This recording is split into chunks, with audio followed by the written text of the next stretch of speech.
Hey guys, what's going on? Paul here. Welcome back to another Cardano video. If you're new, make sure you hit the subscribe and the notification bell, because what I do here is all about Cardano and the Cardano ecosystem.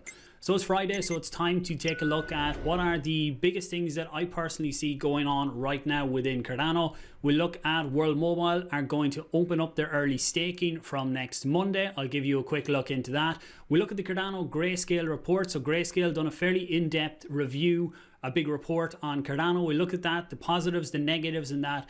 Talk a little bit about the overall market with projects launching and everything like that, when we can expect to see them. Looking at some of the stats around the network as well, as we see increasing volumes all the time. Price, I done a video on that yesterday, so I'll probably leave the charts out of this one, but I'll leave a link to that down below because not much has changed since I put that one out yesterday. If you get some value, please do give the video a like, share it out there if you think others can benefit, and also let me know your own thoughts below and if I've missed anything in that as well. So let's jump into it.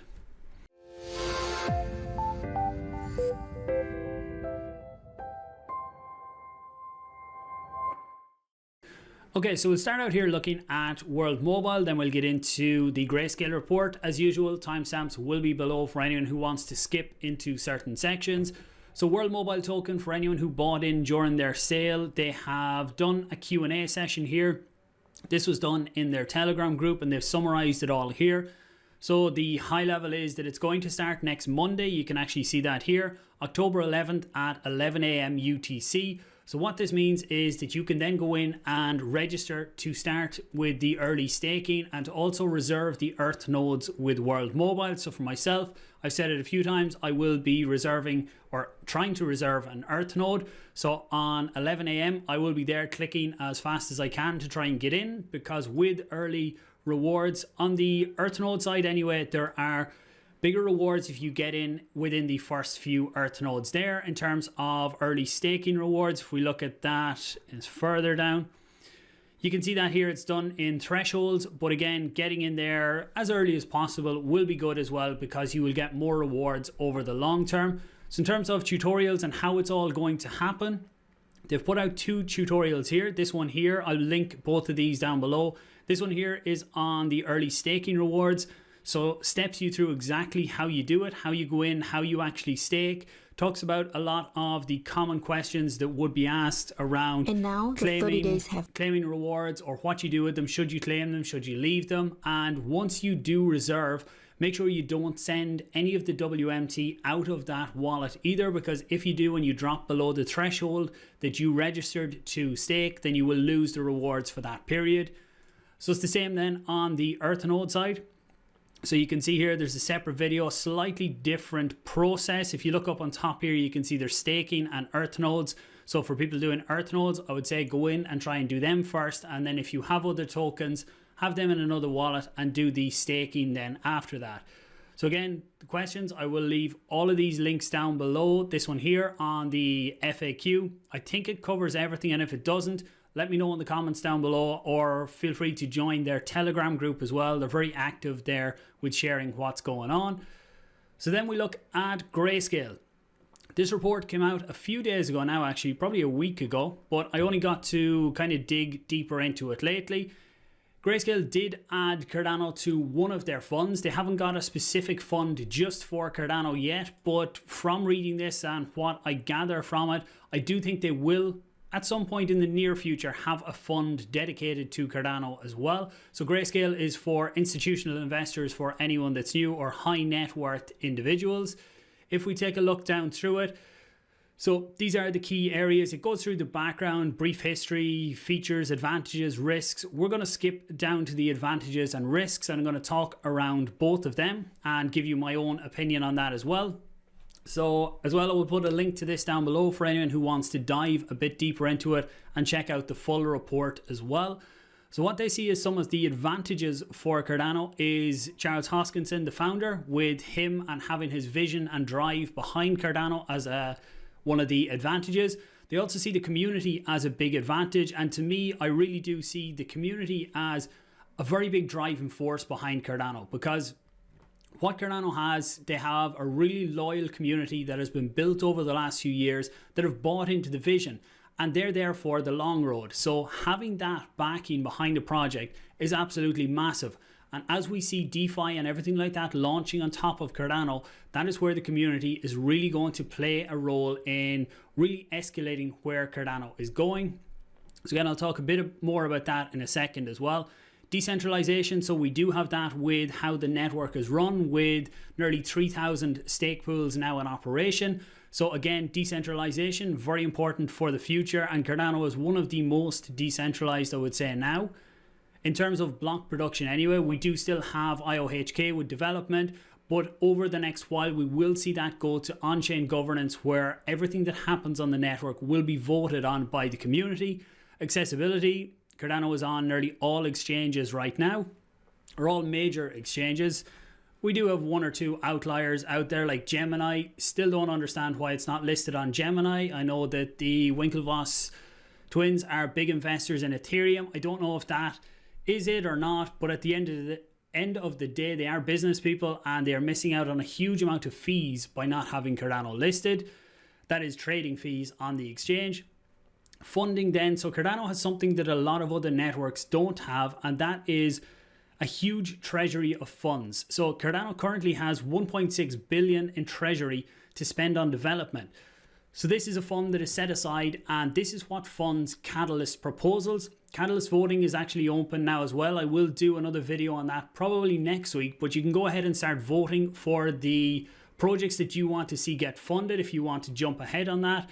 You can see it says 1.6 here. I think it's slightly lower because when they'd done this report, Cardano ADA might have been at 240, I think was the price. Yeah, so 240, and currently we're at about 228 or something like that. Doesn't really matter. So it's still a very massive fund that is there to encourage people to build on top of Cardano. So some of the risks that they see then. So competing networks, obviously there's a lot of competition out there with L1 blockchain solutions. We have Ethereum, Solana, ICP, Avalanche that they have listed. There's a few other ones out there as well. I would say that's there for everyone. To me, Cardano is doing its own thing. Cardano, I've always said this as well, there isn't going to be one layer one solution, one smart contract solution that is going to kill the rest of the market. Each one of them will have their own segment. For me, I do believe that Cardano will have a big segment of that market, and they will have their own niches as well. We see what they're doing with identity, with Itala Prism and everything there. So they are going in a slightly different vertical than some of the other ones, as well as attacking the markets that lots of the other chains are going for as well. So lacks mainnet applications, cannot argue with that.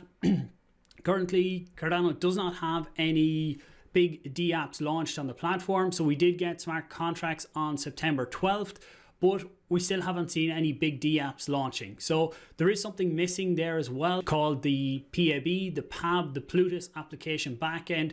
That is something that will hopefully be released in the next few weeks, and that will enable a lot of these applications to go live. Then obviously they have to have their own security audits and everything like that.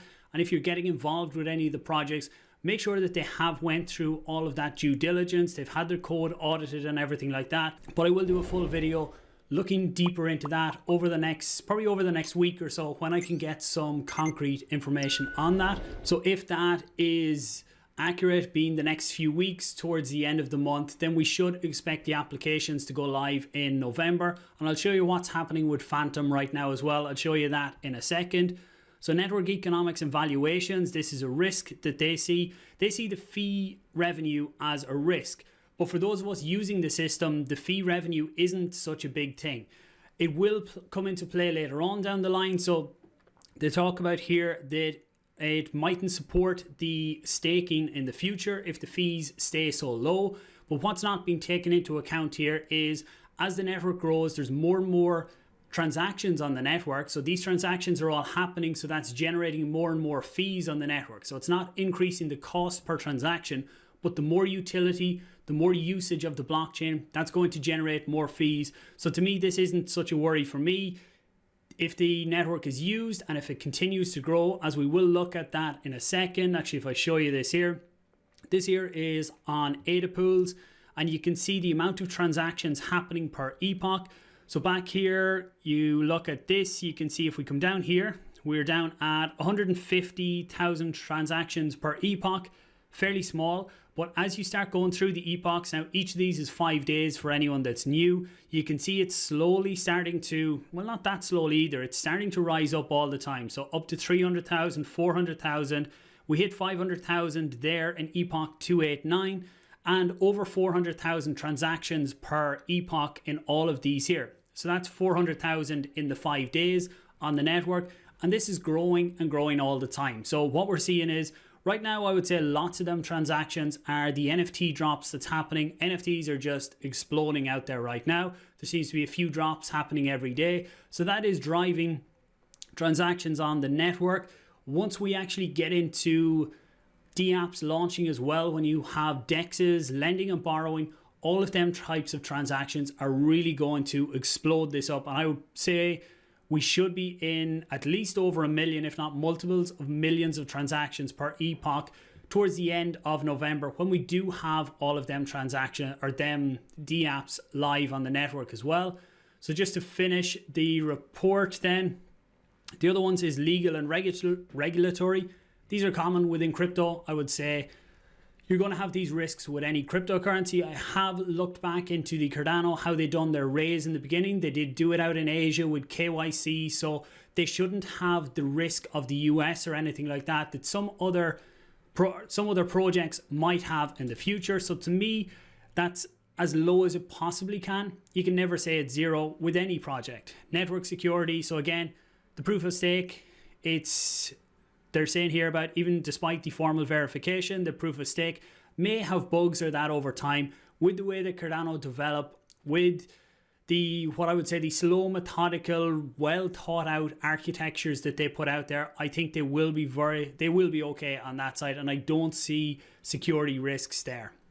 Now, with individual smart contracts that are built on top of the application or on top of the ecosystem, they all need to have their own due diligence and audits done as well. But in terms of the actual Cardano ecosystem, the actual blockchain, I think it is as safe as we're going to get. So I did talk then about other applications. I mentioned Fantom there and what we see over there when these types of DeFi infrastructures launch. So Fantom launched, we'll start here actually. So over the last few days, Fantom has exploded because money markets have started to launch on top of Fantom. You can see here the volume, the traded volume for Fantom has gone from 600 million to over 2 billion yesterday. It'll be interesting to see what the volume is today, because if we look at one of the protocols that launched, which allows lending and borrowing on the platform, this has gone to a $10 billion total market size. So the volume locked on the trading volume locked on the exchange is over 10 billion right now. So you can see I'm going to do a lot more videos looking into this type of a system where you have lending, borrowing. We will have the likes of ADA, we will have Liquid. There's going to be a few more out there as well. I'm still doing my research on that before putting it out. But I would say to people who are planning to get involved in this and DEXs is start doing your research now. Look at what the other chains are doing, what has happened there when these types of protocols have launched. Get familiar with how they work so that when it happens on top of Cardano, you are ready for it. I will do some video series on it. I'm still going through a lot of the other platforms and ecosystems right now, looking to see what's worked, what hasn't worked, so that I can be prepared and that I can put together some content on it as well.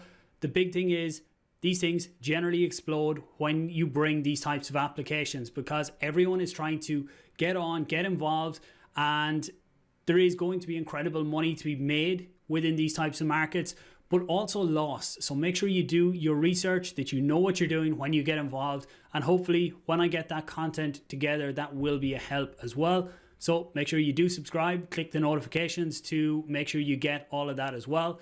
So I did also mention about NFTs exploding right now. So I do need to do some deep dives into NFTs. It's definitely not my expertise, but I'm going to try and bring some people on that are deeper down this rabbit hole than I am. But I cannot ignore the huge volumes that are being traded and some of the price tags that are being hit with NFTs. It is mind-blowing what is going on there. Some of the art is extremely good, but I would also say there's lots of just money grabs out there that people put together a 10,000 NFT collection within a few days and just throw it out there looking to get the money, no future plan. So when you're looking to get involved in these, look at what is coming down the line, look at how much work has gone into the project. Is it something that is going to last? Take a look at that. But again, I will jump into that over the probably next week or the week after will be NFTs. As you can see, lots of stuff going on. If you look at the types of volumes of ADA that's been traded here, yesterday alone there was 900,000 ADA traded for NFTs. And this is only going to explode with what I see, the amount of NFT drops and everything that is coming every day now. So I hope this has given you guys some value. If it has, as I say, share it out there. Really do appreciate that. Give the video a like, and also let me know your own thoughts on everything that's going on down below as well. If you need a stake pool, please consider delegating to my own stake pool under the ticker PAUL. Really does help support, and I will talk to you soon.